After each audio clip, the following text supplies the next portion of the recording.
It's a really big day here at the Big Cat Sanctuary. We're moving a total of 5 of our cats, but they are staying on site. They're just swapping into each other's enclosures. Our 3 Puma girls and our pair of Amur Leopards are doing an enclosure swap, and we hope that this will allow us to better prepare to breed our Amur Leopard pair as part of the European breeding programme. So it's a really big day, there's a lot involved, and we've got the vet arriving to do some health checks as well. We've been crate training our Amur Leopard pair, Luka and Leia, for a little while now.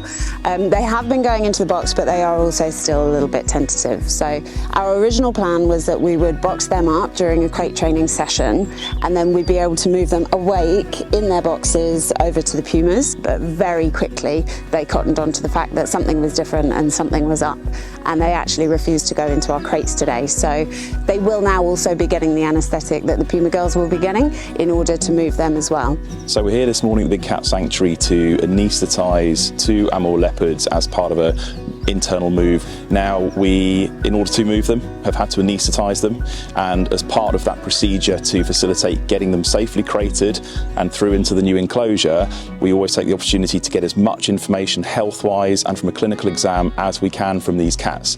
So whilst we're anaesthetised, which was delivered via remote injection, so via DART, so no hands-on with the animals at all to keep everyone, including the cat, nice and safe.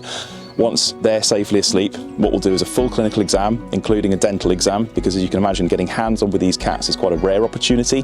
So we want to get as much information out of the opportunity to be hands-on as possible.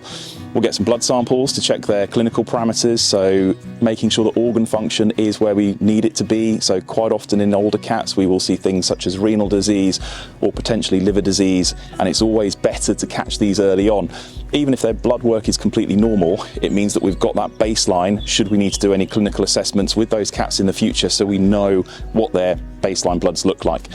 We'll also take the opportunity to do any further assessments and address anything else clinical that crops up at the same time. Ultimately, it's that question of making the most of an opportunity, so we're having to reduce the opportunity of needing and reduce the need to anaesthetise these animals potentially in the future, and pick up on early clinical signs or any early clinical concerns and make sure these cats are fit and healthy. So as part of that assessment, in terms of looking at his fertility and viability as a breeding male, we tried to get a sperm sample of him, which unfortunately he was not feeling the most amorous of Amur Leopards today. So down the line it might be important for us to look at getting that sperm sample and assessing it under the microscope. Obviously breeding is crucial in these guys, and it's something that's important for the longevity of this species, which Big Cat Sanctuary is integral to being a part of.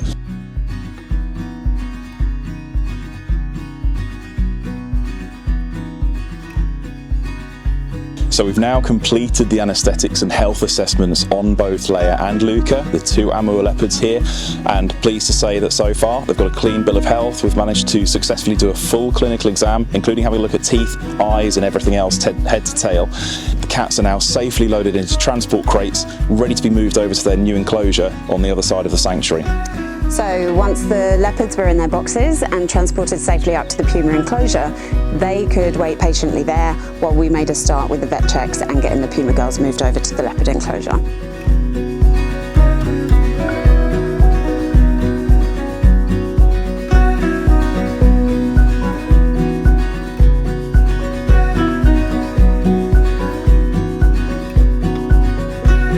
So we get a blood sample from the jugular vein, which is one of the more accessible veins in these cats, which saves time and gives us the opportunity to obtain a good sample to run things like clinical haematology, so look at their red blood cells, their white blood cells, any indication of infection or anemia, and also clinical biochemistry.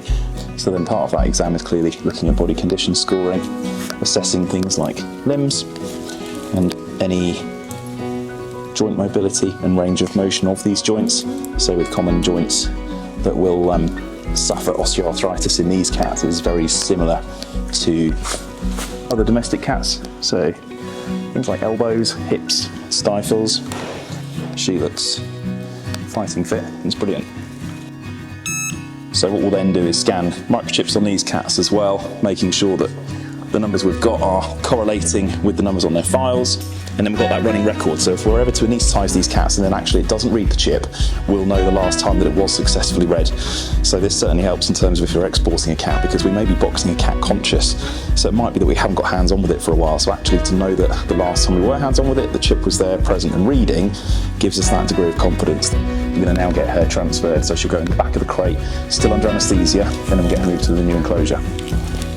It was a really full-on day today, a real juggling act with all of these cat moves, but it was a real success. It went very, very smoothly. The whole team worked together just to make sure that it went as swiftly and smoothly as possible. So it's going to be really lovely to see all these 5 cats settle into their brand new enclosures.